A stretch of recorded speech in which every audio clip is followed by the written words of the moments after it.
করে, ঠিক কিনা বলেন? দিও তৃষ্ণা পেলে ঠান্ডা পানি, ক্ষুধা পেলে লবণ ভাত, আল্লাহ এই গরিবের শোনো শোনো মোনাজাত, আল্লাহ এই গরিবের শোনো শোনো মোনাজাত, আল্লাহ এই গরিবের। দিও তৃষ্ণা পেলে ঠান্ডা পানি, ক্ষুধা পেলে লবণ ভাত, আল্লাহ এই গরিবের। পড়ে না আমিন? আমরা যখন বিপদে পড়ি নিরাপত্তা দেয় কে? সাগরের তুফানের ভেতরে পড়ে যখন আল্লাহর কাছে ফরিয়াদ করি আমাদেরকে বাঁচায় কে?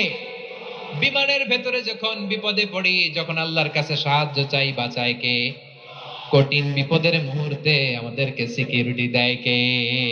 সে আল্লাহ বললেন আমার আরেকটা নাম হচ্ছে আল মুমিন, আমি নিরাপত্তা দেই। এরপরে আল্লাহ বললেন আমার আরেক নাম হলো আল মুহাইমিন। আরেক নাম কি? আল মুহাইমিন।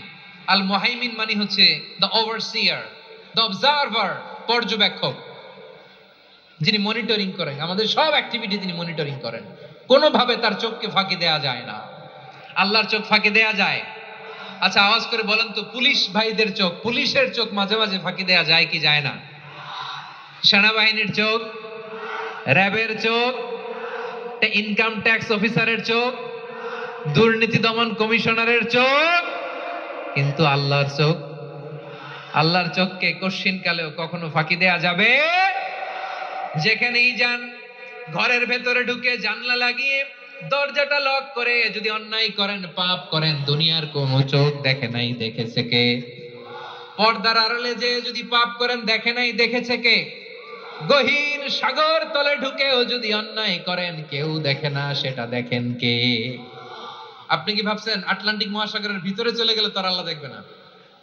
প্রিয় বারোয়াখালীবাসী, আপনারা ওশেন গেট কোম্পানি নাম শুনছেন? ওশেন গেট, তারা এই যে টিটান সাবমার্সিবল একটা সাবমেরিনের মতো বানাইছিল, যেটা টাইটানিক জাহাজের ভগ্নাংশ দেখার জন্য অনেক লোক যে মারা গেছিল না, ওটা সাগরের একেবারে গহীনে চলে যায়।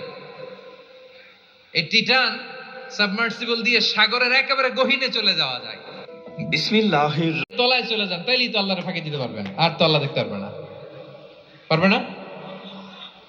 সাগরের অতল গহ্বরে চলে গেল, পাহাড়ের সুরঙ্গের ভেতরে ঢুকে গেল, মহাকাশ স্টেশন পাড়ি দিয়ে মঙ্গলে পাড়ি জমালেও আমার আল্লাহর চোখ কঠিন কালেও ফাঁকি দেয়া যাবে? এজন্য সে আল্লাহ বললেন লা তুদরিকুহুল আবসার ওয়া হুয়া ইউদরিকুল আবসার ওয়া হুয়াল লাতীফুল খাবীর। আমার আল্লাহ দৃষ্টির আয়ত্তে নন, কিন্তু দুনিয়ার সব দৃষ্টি আমার আল্লাহর আয়ত্তে, ঠিক কিনা? সূক্ষ্মদর্শী, সূক্ষ্ম থেকে সূক্ষ্ম পাপ কাজ যেভাবে যেমনটি করেন সব দেখেন। মুখে না বললে অন্তরেও চিন্তা করলো, অন্তরে চিন্তার উদ্রেক ঘটেছে, ওইটা তো কেউ জানে না, কিন্তু জানেন কে?